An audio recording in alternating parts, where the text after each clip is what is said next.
ভোর উৎসবে মেতে উঠেছে ডুমুরিয়া উপজেলাবাসী। আসন্ন ডুমুরিয়া উপজেলা পরিষদ নির্বাচন, চেয়ারম্যান পদপ্রার্থী আজগার বিশ্বাস তারা আছেন যেন জনপ্রিয়তার শীর্ষে। আমরা এখন কথা বলবো তারই সাথে। ডুমুরিয়া উপজেলা পরিষদ নির্বাচনে আপনি চেয়ারম্যান পদপ্রার্থী।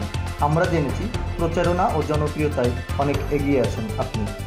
তো আপনার নির্বাচনী প্রতিশ্রুতি কি জনগণের উদ্দেশ্যে একটু বলতেন যদি।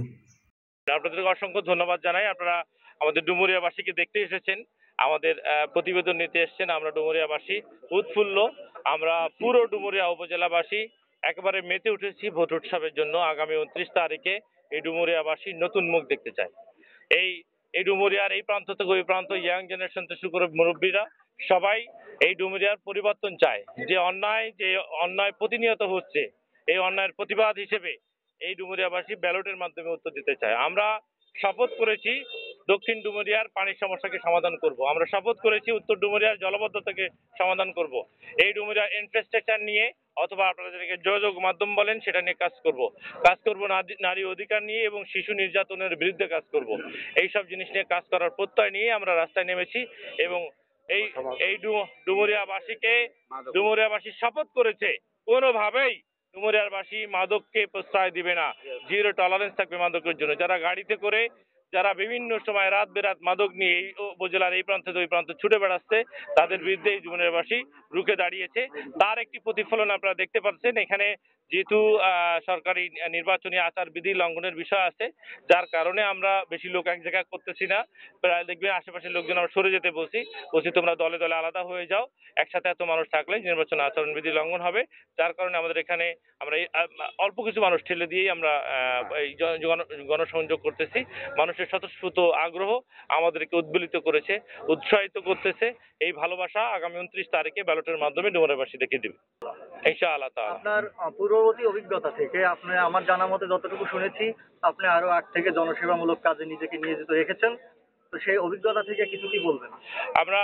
আপনারা জানেন আমরা এই উপজেলার মানুষ ম্যাক্সিমাম মানুষই হতদরিদ্র, কৃষি এবং খেটে খাওয়া মানুষের বসবাসী বেশি।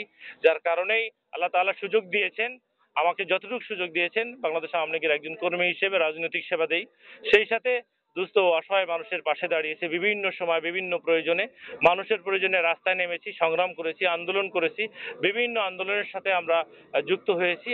যখনই প্রয়োজন হয়েছে উপজেলাবাসীর, তখনই তাদের মাঝে হাজির হয়েছি।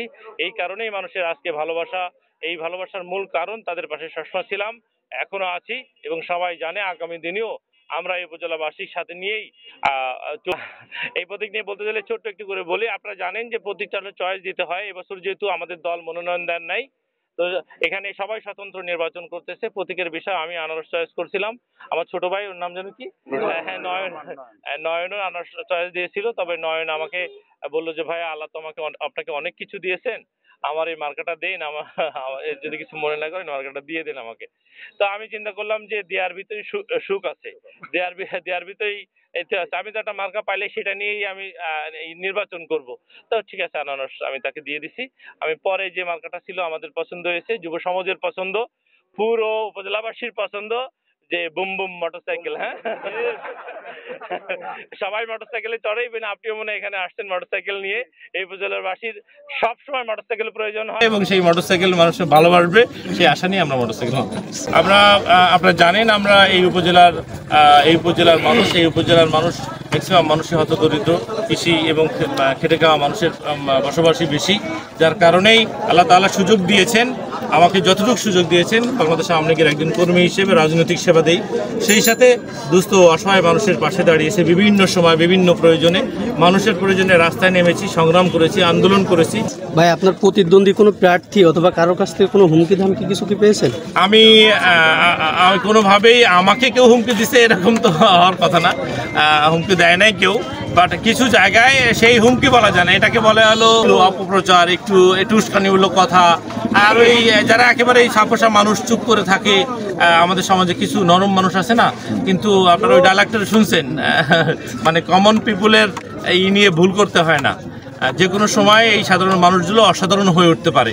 তাদের যারা হুমকি দিচ্ছে, তাদের যারা ছোট্ট করে ভয় দিচ্ছে, এই ভয় উপজেলাবাসী পায় না। এই ভয় উপজেলাবাসী পাইলে তারা নির্বাচন করতো না। ধন্যবাদ ভাইয়াকে, খুব সুন্দর মনোভাব এবং খুবই বিনয় আন্তরিকতার মানুষ একজন। আপনাকে তো ধন্যবাদ। আপনাদের জনপ্রতিনিধি যারা আপনারা গণমাধ্যমের লোকজন এখানে এসেছেন সবাইকে আমি ধন্যবাদ জানাই। আর আপনাদের বলতে চাই আপনারা এই উপজেলার ছবি তুলে নিয়ে যান। আর আমরা আল্লাহর রহমতে আগামী 29 তারিখে চেয়ারম্যান হচ্ছি ইনশাআল্লাহ তাআলা। চেয়ারম্যান হওয়ার পরে আপনারা 3 বছর পর আপনাদের দাওয়াত দিব। আপনারা এই উপজেলার সেই ছবি আর এই ছবির মধ্যে মিল করে নেবেন, ঠিক আছে? জয় বাংলা। হ্যাঁ, জয়।